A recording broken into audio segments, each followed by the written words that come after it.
दो दिग्गज नेता प्रदीप यादव और संजय यादव एक साथ मंच किया साझा, विपक्षी दलों में बढ़ी हलचल। नमस्कार, मैं अकबर अली और आप देख रहे हैं एक्सपोज झारखंड।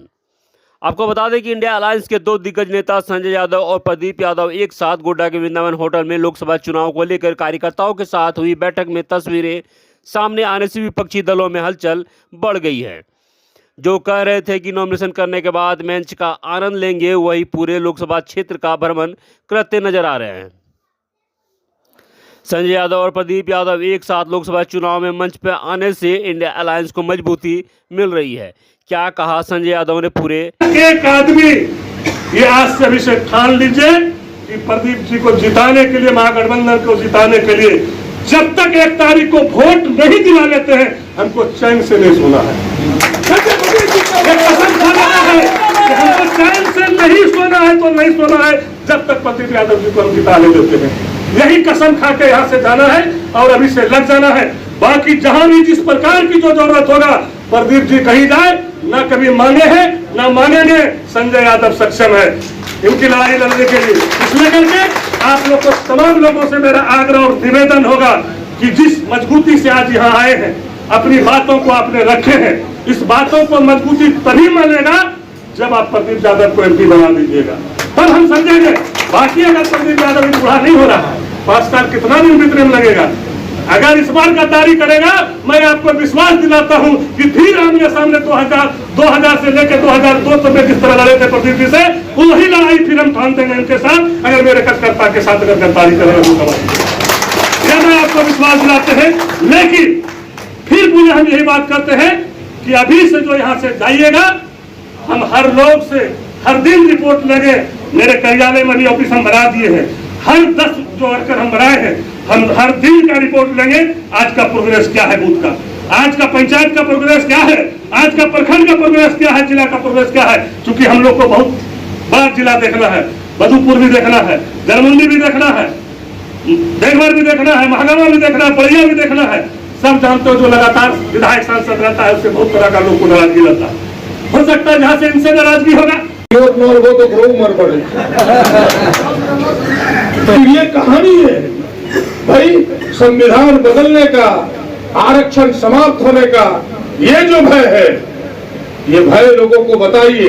और खास करके दलित समाज के लोगों ने इस बात को पकड़ा है, उनके लोग आगे आए हैं, भीम आर्मी के लोग, उनके जो नेतृत्व करने वाले हैं दलित समाज के सारे लोग आज आगे आए और बड़ी जोर से उनमें ये बातें चली है, ये शंका उनके मन में है। आप उनसे बात कीजिए, उनके पास जाइए, मत समझिए कि वो कल तक बीजेपी में देता था, चाहे वो बसंतराय क्षेत्र का हो, चाहे पोड़ियाहाट क्षेत्र का हो, चाहे देवघर का। अब उनका रुख, जो पढ़े लिखे लोग हैं, उनका बदला है। आप उनसे एकांत में बात कीजिए, वो आपके तरफ मुखातिब है। कोई जाने वाला चाहिए, कोई हाथ मिलाने वाला चाहिए। हम गारंटी देते हैं कि इस बार दलित समाज का 99% वोट महागठबंधन को आएगा। केवल हाथ आप फैला के देखिए, पूरा प्रयास कीजिए। हम बहुत लंबी चौड़ी बात न करते हुए फिर से आपके दर्द जो है, मैं आपको गारंटी देता हूं कि दूसरे बार जब चुनाव जीत के हम लोग बैठेंगे, हमें नहीं लगता 1 साल में ही आपको अनुभव हो जाएगा कि जो बात हमने कही थी, प्रदीप जी ने उसे मंत्र के रूप में लिया है, उसे सुधार मंत्र के रूप में लिया है। अगर कहीं कुछ कमी भी होगा तो हम सब मिल बैठ के तय करेंगे। और जो बातें हुई है कि जिला स्तर पर एक समन्वय समिति बने, प्रखंड स्तर पर बने, फिर पंचायतों में बने, और जो बूथों पर आपने काम किया है, हमने कहा कि सारे लोगों को एक साथ कंपाइल करिए, 5 सालों के अंदर उसे भरेंगे और उसके लिए कैलेंडर जारी कर दिया। और आपने देखा होगा, अगर आपने टीवी में, समाचार में ये बात चलने लगी कि कई इंस्टीट्यूट के जो अधिकारी हैं अब उस कैलेंडर के हिसाब से तैयारी कराने लगा और कहा कि ये मोदी जी का नहीं है, ये राहुल जी का कथन है। निश्चित रूप से परीक्षाएं होगी, निश्चित रूप से बहालियां होगी। आपने देखा तेजस्वी जी ने कहा कि हम इतनी बहालियां करेंगे, उन्होंने बेरोजगारी को बिहार में मुद्दा बनाया। और फिर जितनी बहालियां होनी थी, जब तक वो शासन में रहे, उन्होंने नीतीश जी पर दबाव बना के उन बहालियों को प्राथमिकता से कराया। आज नौजवान उनके पीछे खड़ा है।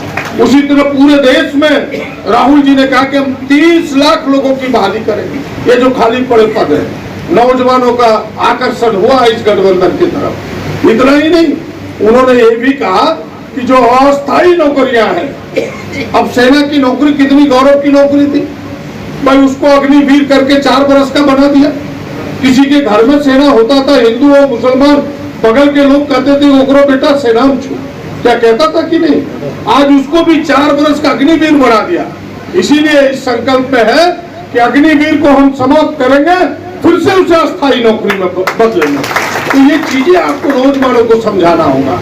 उन्होंने कर्जा माफी नहीं किया, ऐसा नहीं है 10 सालों में 20 लाख करोड़ की कर्जे माफी की, 20 लाख करोड़ का, लेकिन किया किसका? अडानी अंबानी जैसे लोगों का। अडानी अंबानी का कर्जा माफी किया। और हमारी सरकार बनेगी, गठबंधन की सरकार बनेगी, तो हमारे नेताओं का संकल्प है कि कर्जा तो हम माफी करेंगे, लेकिन देश के करोड़ों गरीबों और किसानों की कर्जे को माफी करेंगे। तो इन चीजों को लोगों तक पहुंचाना है हम सबको। नारी के प्रति सम्मान, कि सभी नारी के खाते में, जो घर की महिलाएं हैं उनके खाते में सीधे 1 लाख रुपया जाएगा। ये मामूली चीज नहीं है। अगर 12 से भाग दीजिए तो महीने में कितना हुआ? 8,500। और यहाँ प्राइवेट स्कूलिंग में 6,000 मास्टर खट बैठे, गलती के चुप सही। और हम 8,500 हमारी सरकार देगी महिला को सीधे उनके खाते में। ये बात महिलाओं तक जानी चाहिए। जो महिलाएं की टीम है इस बात को घर घर पहुंचाए। यहाँ तक छो गैस सिलेंडर वोट दे दिल को 8.5 देवे तो नहीं देते क्या? उस बार गैस सिलेंडर के नाम पर वोट दिया कि नहीं संजय बाबू? तब तो हम 1 लाख रुपया देंगे महिलाओं को, लेकिन ये विश्वास दिलाना होगा आपको। और सबसे बड़ी बात जो आज तक किसी ने नहीं कहा, जो जाति जनगणना आदरणीय लालू जी के निर्देश पर बिहार में हुआ, जो चिंगारी बिहार में चली है, अब वो मसाल का रूप लेने वाला है कि देश में गठबंधन की सरकार होगी, जाति जनगणना होगा, आर्थिक सर्वेक्षण होगा, और जिसकी जितनी भागीदारी उसकी उतनी हिस्सेदारी होगा। ये बात लोगों तक पहुंचाइए। डरिए मत कि वो नाराज होगा, वो खुश होगा, ये मत समझिए। ये सिद्धांत की लड़ाई है, व्यक्ति का लड़ाई नहीं है। आप मत समझिए कि प्रदीप बाबू नाखुश हो जाएगा, कि दिलीप बाबू खुश हो जाएगा। ये सिद्धांत की लड़ाई है कि जिसकी जितनी आबादी है हम उसको हिस्सेदारी देंगे। और सबसे बड़ी बात, यह चुनाव देश के लोकतंत्र के लिए है। लोगों को शंका है इनके रीति रिवाज से। देखिए गुजरात में एक आदमी का नॉमिनेशन खारिज करके सीधे वहां चुनाव जिता दिया। क्या ये लोकतंत्र है? क्या लोकतंत्र तानाशाह में बदलने जा रहा है। अगर इस बार चुनाव हम सब हारे तो फिर तानाशाही कायम होगा, फिर वोट देने का हमें अधिकार मिलेगा कि नहीं।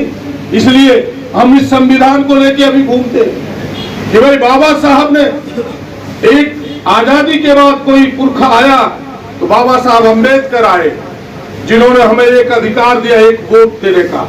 और मैं तो अपने भाषणों में कहा करता हूं, विधानसभा में भी, कि दूसरा पुरखा आया जिसने हमें आवाज दिया, तो उस व्यक्ति का नाम लालू प्रसाद यादव है, जिसने हमें बोलने की आजादी। जिंदाबाद। तो ये चीजें कहने की जरूरत है, ये चीजें लोगों को बताने की जरूरत है कि भाई ये खत्म होगा एक वोट का आपका अधिकार इस बार अगर भारतीय जनता पार्टी को वोट दिया तो। और इतना ही नहीं, कहता है हम संविधान को, उनके कई नेता कह चुके, कहे कि नहीं कई एमपी उनके, कि 400 पार होगा तो संविधान बदल देंगे। और हमने ये बात